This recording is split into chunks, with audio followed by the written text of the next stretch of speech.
नमस्ते दोस्तों, स्वागत है आपके अपने चैनल विंग्स ऑफ होप यीटी में। आज की कहानी सिर्फ डरावनी ही नहीं, बल्कि ऐसी है जिसे सुनकर आपके पैरों तले जमीन खिसक जाएगी।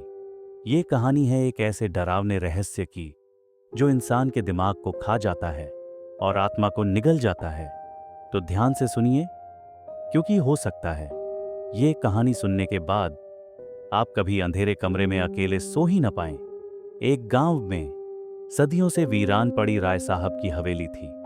कहते हैं हवेली का तहखाना कभी खुला नहीं किया जाता, क्योंकि वहां से रोने और चिल्लाने की आवाजें आती थीं। गांव के लोग मानते थे कि राय साहब ने अंग्रेजों के जमाने में दर्जनों लोगों को वहीं जिंदा गाड़ दिया था। कहानी की शुरुआत होती है अमन, रिया और उनके दो दोस्त से, जो एक प्रोजेक्ट के लिए वहां डॉक्यूमेंट्री शूट करने जाते हैं। गांव वाले उन्हें रोकते हैं, पर वे नहीं मानते। हवेली में दाखिल होते ही दरवाजा अपने आप धड़ाम से बंद हो जाता है। पहले तो सब हंसी मजाक करते हैं, कैमरे लगाते हैं, लेकिन रात गहराने पर अचानक हवेली की दीवारों से खरोंचने की आवाजें आने लगती हैं। रिया कैमरे पर एक काली परछाई कैद करती है, जो सिर्फ पल भर को दिखती है।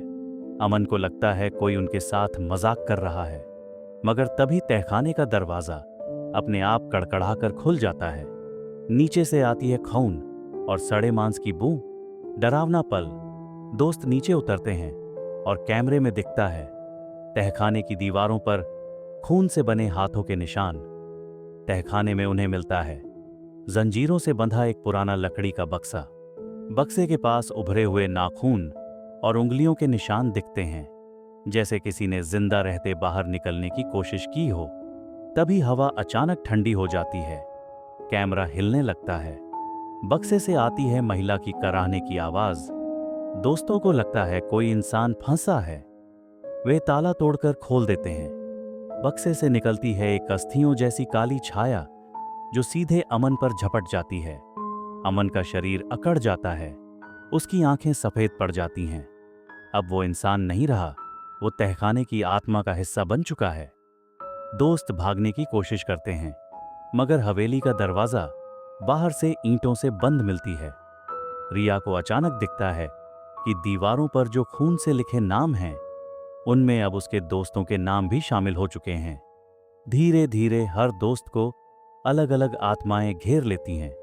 कोई अदृश्य हाथ पकड़कर घसीट ले जाता है, किसी को दीवार के अंदर धकेलकर गायब कर देता है। हवेली जैसे जिंदा हो चुकी थी, सांस ले रही थी। अब सिर्फ रिया बची है। तहखाने के बीचों बीच उसे मिलता है राय साहब का पुराना डायरी। उसमें लिखा है, जो भी तहखाने का दरवाजा खोलेगा, उसकी आत्मा इस हवेली में हमेशा के लिए कैद हो जाएगी।